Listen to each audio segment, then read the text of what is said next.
Meu nome é Fábio West, bem-vindos ao canal Evofluir. Eu vou falar hoje, vou apresentar o tema que é a minha paixão, psicologia do desenvolvimento.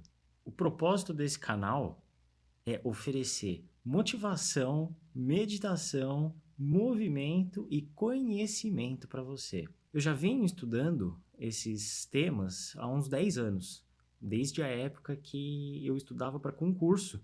Eu comecei a sacar que para dar certo aquilo, eu ia precisar fazer uma transformação na minha mente, porque a minha mente, do jeito que ela funcionava antes, não tem como, não ia ter como, eu era diagnosticado com déficit de atenção. E eu ficava tentando estudar, ficava 12 horas na frente do livro e não rendia nada. E aí comecei a entrar em contato com algumas diversas técnicas, mas principalmente com a disciplina de ter o foco naquele que é o meu objetivo e transformar isso numa batalha emocional, uma batalha que quando você atinge certo nível de clareza sobre qual é o seu propósito na sua vida nesse momento, você não hesita, você não tem dúvidas. Então, todos nós temos um potencial guardado dentro de nós para realizar algo maravilhoso no mundo. Quem sabe, a gente refletindo aqui sobre esse tema, a gente não aprende a destravar essa configuração da sua mente. Vamos passando, depois eu melhoro essa introdução aí. O que é psicologia? Psicologia é o estudo científico da mente e do comportamento. Psicologia tem 4 objetivos: descrever comportamento, explicar comportamento, prever comportamento e mudar comportamento. O que é comportamento? Comportamento são todos os nossos movimentos. Estudando no sistema nervoso, a gente vai entender que o sistema nervoso é um sistema sensório-motor.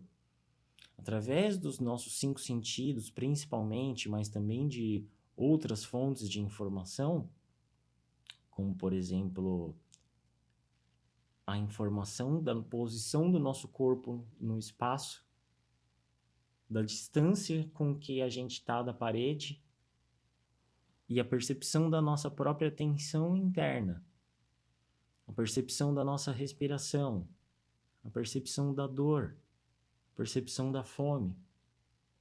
Então, existe um grande campo de informação sensorial que está influenciando, que é basicamente de tudo com que se alimenta o sistema nervoso. E aí, a nossa inteligência, a nossa cognição é dar uma resposta para isso. Então, a gente assimila conhecimento e a gente se adapta à realidade.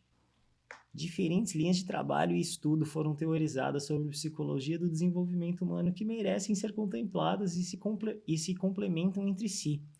Vou trazer os maiores aqui, vou trazer Freud, Jung, Maslow e Viktor Frankl. Então, sobre Freud a gente vai falar do desenvolvimento dos relacionamentos afetivos sexuais. Então vamos lá, né? Freud. Vamos falar de Freud. Nunca fiz um vídeo falando sobre Freud. Falo de Freud. Para segundo a teoria de Sigmund Freud, inconsciente é o lugar onde são armazenadas as emoções, desejos e lembranças que não são acessíveis à nossa consciência, mas que influenciam nossas ações e comportamentos. Freud acreditava que as pessoas são influenciadas por desejos inconscientes e conflitos internos que surgem a partir da repressão de desejos instintivos. Ele argumentava que a análise dos conteúdos do inconsciente é crucial para entender a mente humana e ajudar as pessoas a se libertarem de conflitos internos e problemas emocionais. Então, aí Freud é Freud, e ele falava sobre o id, o ego e o superego. Se a gente for fazer uma analogia, não é a mesma coisa, mas se a gente for fazer uma analogia, seria o nosso sistema autônomo nervoso, o id, o sistema límbico seria o ego e o superego seria o cérebro neocortical. Então, o que acontece? O id é mais instintivo, o id é aquela parte da nossa mente, do nosso corpo, do nosso movimento, que é direcionada por impulso, por reflexo. E é um tipo de energia isso, do qual a gente não tem controle. Então a gente vai desenvolver controle sobre o nosso inconsciente a partir da relação do ego com o superego. O superego é que vai trazer controle para esse id. Vamos lá, o que eu estou querendo dizer? O ego é a sua visão de você mesmo, é o seu avatar de você mesmo para você. É o ego, porque dentro de qualquer conflito que aconteça na nossa mente, é como se nós mesmos fosse o mediador do conflito. Somos as partes conflitantes e o mediador ao mesmo tempo. Então a gente vai trabalhar nesse mediador aí, que é o ego, para ele saber equilibrar toda a história. É tudo sobre homeostase, a vida. O sistema nervoso funciona de maneira ótima em homeostase, em equilíbrio. Aí o que acontece é que em alguns momentos a gente vai buscar o desafio, a gente vai buscar o estresse, a gente vai buscar a ação, porque a vida é movimento, mas a gente não se perde nisso, a gente não se prende nisso e fica com o sistema nervoso simpático ativado de uma maneira crônica, sem que a gente possa ter a ativação parasimpática, que vai refletir no nosso descanso, na nossa digestão, na nossa nutrição. Como que a gente tem que entender como que funciona a energia do nosso sistema nervoso para saber se direcionar pela vida. Então, a proposta aqui é trazer esses estudos aqui para com que a gente desenvolva uma vida tanto subjetiva quanto objetiva com mais qualidade, né? Então, a vida subjetiva tem a ver com as suas decisões, com o seu ego, com os seus objetivos, e a vida objetiva é o mundo real, é pagar conta. Pagar conta, fazer exercício, se alimentar de uma maneira equilibrada, de alimentos e de pessoas e de informação de uma maneira equilibrada, é ter o costume de estudar, é ser uma pessoa de valor, né? Essa coisa do inconsciente aí vai estar muito relacionado com a sexualidade, vai estar muito relacionado com a agressividade, vai ter muito relacionado com o medo. Então, boa parte, assim, do que a gente precisa entender que boa parte é inconsciente, boa parte está fora do nosso controle, está fora até da nossa percepção. De acordo com a teoria de Carl Jung, o inconsciente inclui não apenas os desejos, lembranças e impulsos reprimidos, mas também aspectos da personalidade que são desconhecidos para o indivíduo. Ok. Isso pode incluir coisas como talentos e habilidades que ainda não foram desenvolvidos ou explorados, traços de personalidade que ainda não foram compreendidos ou aceitos, ou desejos e aspirações que ainda não foram expressos. Jung argumentava que o desenvolvimento pessoal exige a integração consciente desses aspectos da personalidade, e que isso pode ser alcançado através da introspecção e da análise de sonhos. Ao compreender e integrar esses aspectos desconhecidos da personalidade, as pessoas podem se tornar mais conscientes de si mesmas e mais capazes de realizar seu potencial. A individuação é um conceito central na teoria de Carl Jung e se refere ao processo pelo qual uma pessoa se torna um indivíduo único e distinto, com sua própria personalidade e identidade. Jung acreditava que o processo de individuação é crucial para o desenvolvimento pessoal e a realização de nossas potencialidades.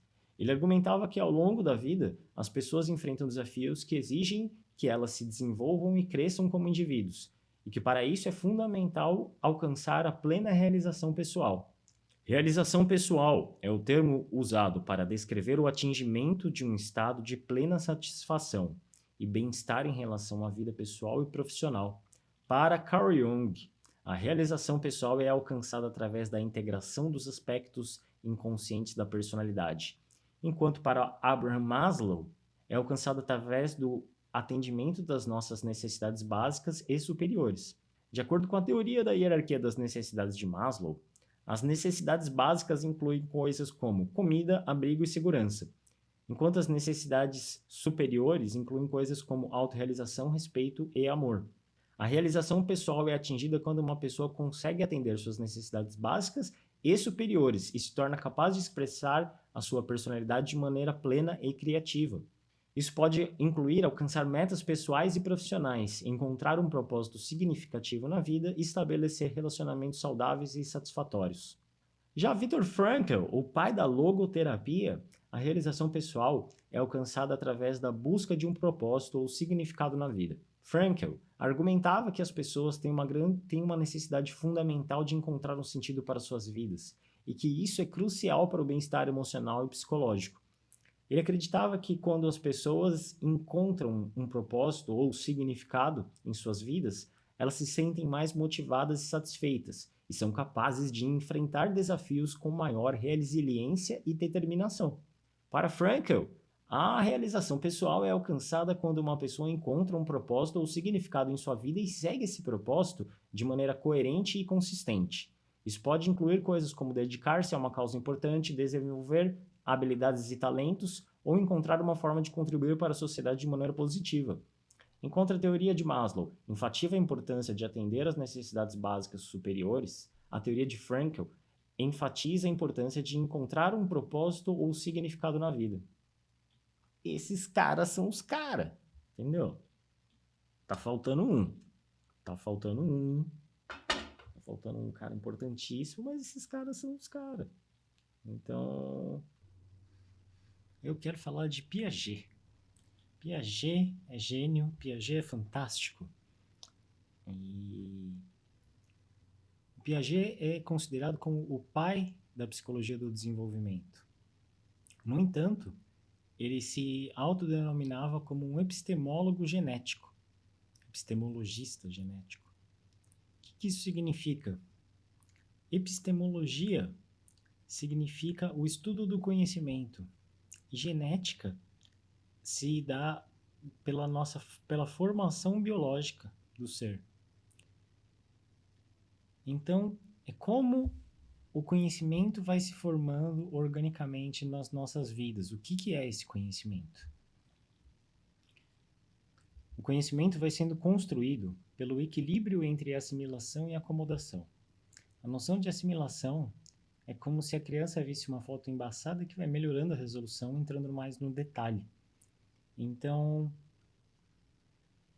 quando a imagem antiga dá lugar a uma nova imagem aperfeiçoada, estamos falando em acomodação, pois as novas informações não estão mais refinando a teoria existente, elas estão gerando uma nova teoria, uma nova perspectiva da realidade. Ou seja, o conhecimento mais complexo, ele engloba o conhecimento mais simples. A teoria de Einstein engloba a teoria de Newton, porque ela considera a teoria de Newton, mas vai além. O raciocínio lógico é muito importante para Piaget, porque ele acredita que o pensamento lógico é uma das principais formas pelas quais as pessoas compreendem o mundo ao seu redor.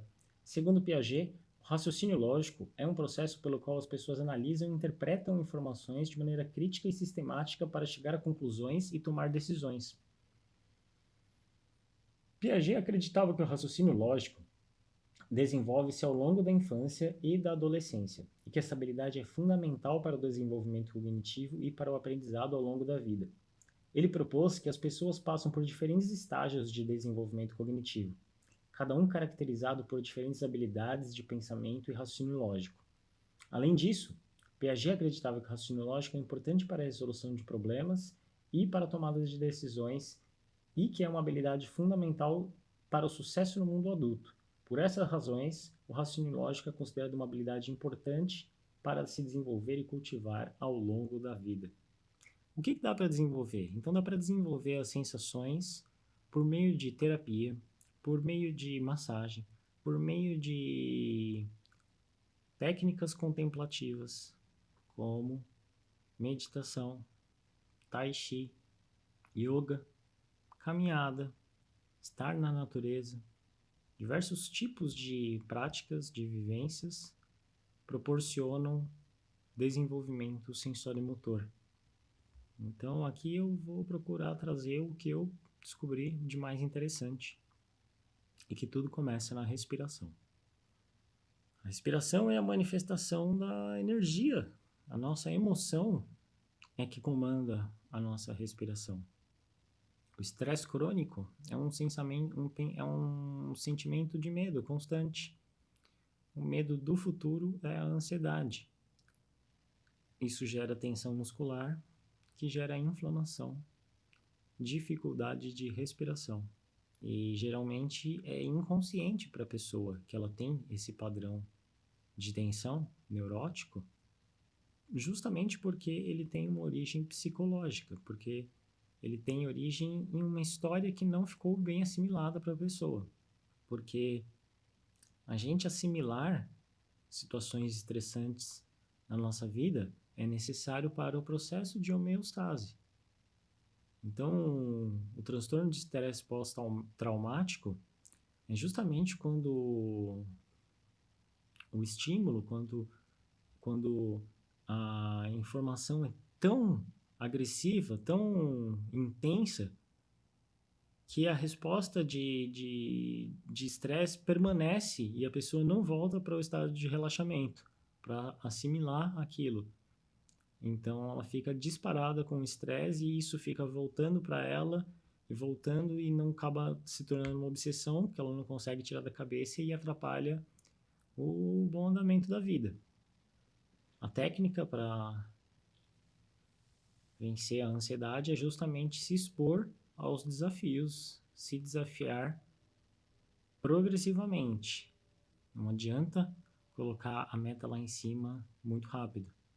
A meta é na zona de próximo desenvolvimento, zona de desenvolvimento proximal. Então, é importante que a pessoa tenha a noção de quem ela é para saber o quanto que dá para ir para frente. Se a gente soubesse o quanto é possível aprender, se a gente simplesmente colocasse o esforço naquilo, a energia, tudo é questão de direcionar a energia. Tem um cara que escreveu um livro aí, que a ideia principal é de que a gente pode aprender mais ou menos qualquer coisa em 20 horas. Que para mim é um número bem razoável, assim. Não quer dizer que eu vou ser um especialista, que eu vou trabalhar com aquilo, mas em 20 horas já é um nível que dá para sair do zero, que dá para fazer alguma coisa. Quanto mais a gente vai agregando de conhecimento, mais referência a gente vai tendo sobre tudo, sobre como tudo interage entre si. A gente vai formando estruturas de conhecimento que vão se interligando em outras estruturas até a gente estar vendo que tudo é um grande sistema. Enfim, porque é possível desenvolver a visão, e a visão tem a ver com a capacidade lógica que a gente tem. Então, existe o desenvolvimento de raciocínio lógico, existe o desenvolvimento de relações afetivas, existe o desenvolvimento da habilidade de ouvir melhor, existe o desenvolvimento de empatia, corpo, emoções e mente. O que é desenvolvimento do próprio corpo? Dieta equilibrada. A palavra-chave é equilíbrio. Para todo desenvolvimento, a palavra-chave é equilíbrio. Não se trata de fazer uma dieta rígida. Se trata de se nutrir com qualidade. Para a maioria das pessoas, se nutrir com qualidade, em algum momento vai ser comer alguma coisa que não é totalmente saudável pelo livro, mas que para ela vai ter um efeito afetivo. E como ela entende que ela é um ser afetivo, ela se deixa afetar, mas ela não passa da linha e começa a consumir compulsivamente de uma maneira que coloque a saúde dela em risco. Ela tem uma rotina equilibrada. A dieta, o descanso e o movimento e a terapia são as palavras-chave do desenvolvimento sensório-motor. O desenvolvimento sensório-motor é o desenvolvimento do corpo, que não é simplesmente músculos, que não é simplesmente flexibilidade, mas que tem muito mais a ver com qualidade de movimento, com consciência corporal, A inteligência corporal vai ter a ver com para que esse corpo é usado. O desenvolvimento corporal é o que dá base para todo o resto. É a nossa casa. É a nossa casa, é o nosso veículo. E é tudo. E não está separado da mente. A separação é mera ilusão. Então, Piaget tinha o conceito já de cognição corporificada que atualmente a neurociência está bem desenvolvida nessa área porque chega a ser redundante falar de cognição corporificada, porque é óbvio que está no corpo a cognição. Não tem processo, o processo neural não é uma abstração fora do corpo. Tudo está acontecendo no corpo. E o corpo inteiro está em contato com o que está acontecendo. Tudo interfere em tudo. Tudo é um grande sistema, o organismo. Então, a camada mais afetiva de desenvolvimento, a gente vai desenvolver fazendo terapia, a gente vai se desenvolver nos colocando em novos relacionamentos, em aprender com diferentes pessoas, em aprender a ouvir, em aprender empatia e aprender assertividade, e aprender a autoconfiança, aprender ética, aprender raciocínio lógico, aprender teoria dos jogos, aprender línguas. O desenvolvimento cognitivo não tem limites do que dá para fazer. O desenvolvimento afetivo, você vai trabalhar a relações de amor, relações de ressentimento, relações de medo, em como você assimila cada coisa, em como as coisas te afetam, o que realmente é e o que não é, e o que deveria ser diferente e o que tem que ser aceitado. E o desenvolvimento cognitivo é você ficar inteligente, né? Tipo, há quem diga que não é possível, que você não dá para você treinar para aumentar o seu QI. E eu discordo. Mas é a base científica. Foda-se, é minha opinião, porque justamente eu me desenvolvi. Então, eu sei que é uma coisa que eu fiz, então dá para fazer. É treino. Raciocínio lógico é treino. Então, treina. Só que tem que treinar. Não é só treinar um pouco, você tem que treinar muito. Então, assim como o cara que é super musculoso, por mais que ele tenha tomado várias coisas, ele treinou muito, teve muita dedicação. E é a mesma coisa o raciocínio lógico. Então, vários tipos de treino existem. O exemplo que eu ia dar é que é a mente do programador, é a mente de quem entende os algoritmos possíveis nas situações. Então, ela tem um critério de tomada de decisão muito racional. E a razão não é um processo desumano, porque a razão considera o processo emocional. Então, a razão ela integra a emoção. A razão não é oposta à emoção. A lógica pode ser oposta à emoção, mas a razão é uma organização da lógica levando em consideração a emoção. É uma reorganização da emoção reconsiderando a lógica. Esse vídeo é sobre neuroplasticidade, a capacidade que o seu sistema nervoso tem de construir novos caminhos neurais. Caminhos neurais são programas do sistema nervoso, padrões de neurônios que disparam em comunhão, formando um caminho neural. Pela rede, pelo sistema nervoso, o caminho neural se ativa. Esse caminho neural está relacionado a um comportamento, a uma manifestação de movimento, tanto no ponto de vista eletroquímico, fisiológico que acontece dentro da gente, como do ponto de vista mecânico, cinemático, metafísico, energético e espiritual que acontece com o mundo de fora. Então, a neuroplasticidade é simplesmente esse processo de transformação dos caminhos neurais.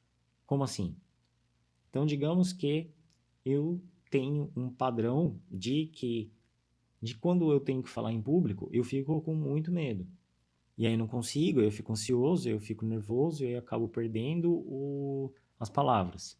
perdendo a coerência, tendo uma dificuldade de cognição nesse momento. Ou seja, existe um caminho neural que está ativando um processo na minha amígdala que está dizendo que isso é muito perigoso. Fica tão em alerta com o que pode dar errado que acaba não conseguindo ter foco suficiente para fazer o certo. Para fazer o certo no sentido de o objetivo. O objetivo ali é falar com as pessoas. Se a pessoa fica nervosa demais, ela não consegue falar com as pessoas.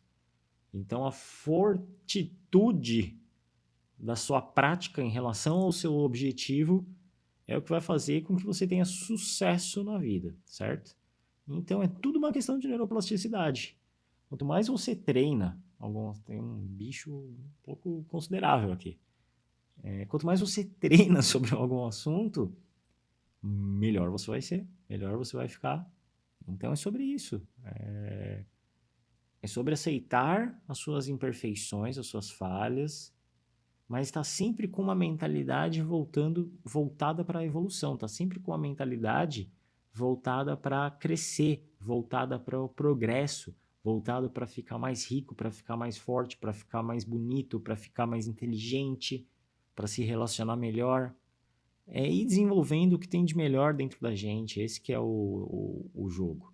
Então vamos jogar, vamos desenvolver. Mais uma despedida aqui.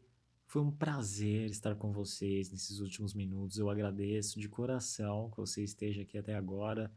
Se você gostou do vídeo, deixa o like, se inscreve no canal, pelo amor de Deus. Facilite a minha vida, me ajude a espalhar a mensagem, a humildemente tentar oferecer algum conhecimento, tentar oferecer alguma experiência para que de fato seja útil na vida de alguém.